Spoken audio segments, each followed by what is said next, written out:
Hello everyone. நான் ஆங்கிலத்தில் பேசியே தீர வேண்டும்னே ஒரு வெறியாக இருக்கீங்களா? ஆனால் எனக்கு கிராமர் தெரியல. அப்படி இருக்கிறவங்க இந்த வீடியோவை பாருங்கள். நம்ம சிம்பிளாக நிறைய குட்டி குட்டி சென்டென்ஸை கற்றுக்கலாம். முதல்ல ஐ ஆம் ஹாப்பி.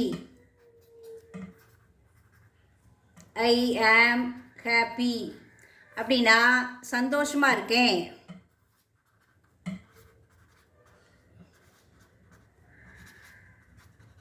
இருக்கேன்.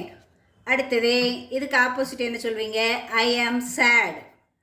ஐ ஆம் சேட் அப்படின்னா கவலையாக இருக்கேன்.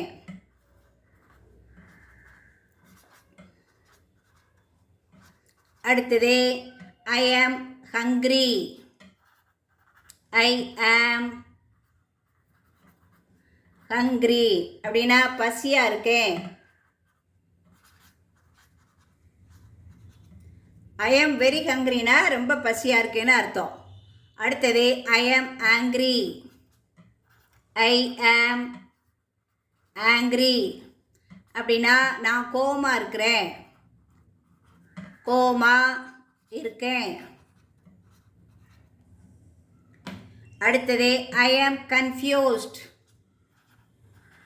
ஐ ஆம் கன்ஃபியூஸ்ட் அப்படின்னா குழப்பமாக இருக்கிறேன். குழப்பமாக இருக்கேன். அடுத்தது ஐ am sorry. I am sorry அப்படின்னா மன்னிக்கவும். அடுத்தது I don't know. I don't know அப்படின்னா எனக்கு தெரியாது.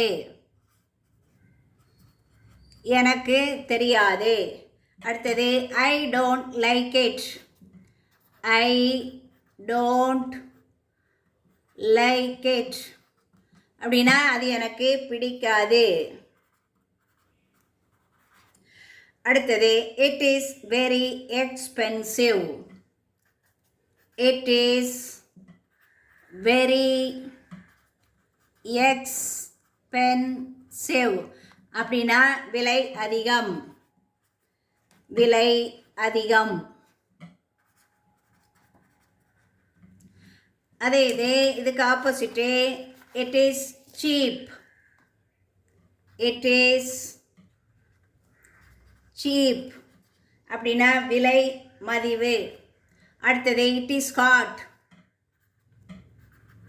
அப்படின்னா என்ன அர்த்தம்? ரொம்ப சூடாக இருக்கு. சூடாக இருக்கு. அடுத்தது it is important. It is important அப்படின்னா முக்கியமானது. இப்படி எழுதுறதுக்கு உங்களுக்கு சப்ஜெக்ட் தெரிஞ்சால் போதும். அது கூடால அந்த பி ஃபார்ம் வெர்பு தெரியணும். இப்போ எது எதுலலாம் எந்தெந்த பி ஃபார்ம் போடலாங்கிறத உங்களுக்கு சொல்கிறேன். அதுக்கு முதல்ல சப்ஜெக்டை தெரிஞ்சு வச்சுக்கோங்க. I, we, they, you, he, she, it இந்த 7 தான் மெயினாக சப்ஜெக்டாக வரும். இதுக்குள்ளே பி ஃபார்ம் முதல்ல என்னென்னா ஐக்கு ஆம் போட்டுருவோம், விக்கு ஆர் போடுவோம், தேக்கும் ஆறு, யூ ஆர் போடுவோம். ஹீக்கு என்ன போடணும்னா இஸ் போடணும். ஷீக்கும் இஸ் தான் வரும். எட்டுக்கும் எஸ் தான் வரும்.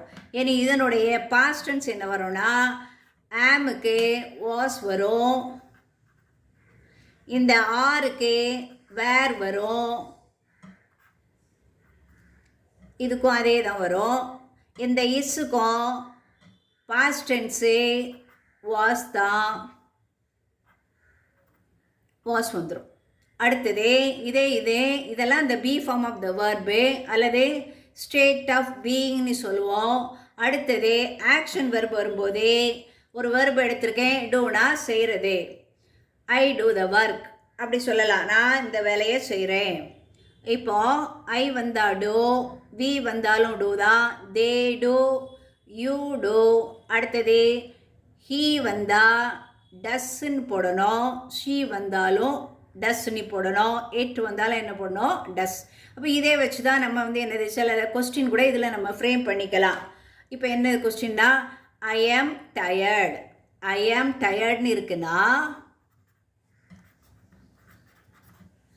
இதை எப்படி கொஸ்டினாக மாற்றுவீங்கன்னா, ஒன்றும் இல்லை, இந்த ஆமை கொண்டே என்ன செய்திடணும், இங்கே முன்ன போட்டால் அது வந்து கொஸ்டினாக மாறிடும். என்ன வரும்? ஆம் ஐ டயர்ட். ஆம் ஐ டயர்ட். இந்த மாதிரி தான் நீங்கள் சிம்பிள் சென்டென்ஸை பேசி பாருங்கள். ஆட்டோமேட்டிக்காக அடுத்த சென்டென்ஸும் உங்களுக்கு சீக்கிரமாக பேச பழகிடுவீங்க. கோத்ரூ பண்ணுங்கள். அடுத்த வீடியோவில் நம்ம மீட் பண்ணலாம். இதே மாதிரி ரிலேட்டட் வீடியோஸ் போட்டிருக்கேன், அதையும் நீங்கள் பாருங்கள். அதில் இங்கிலீஷ் பேச எழுதுன்னு ஒரு வீடியோ போட்டிருக்கேன். அந்த ஒன்றை படித்தாலே உங்களுக்கு போதும். இங்கிலீஷில் நீங்கள் வந்து 90% தெரிஞ்ச மாதிரி தான். தேங்க்யூ.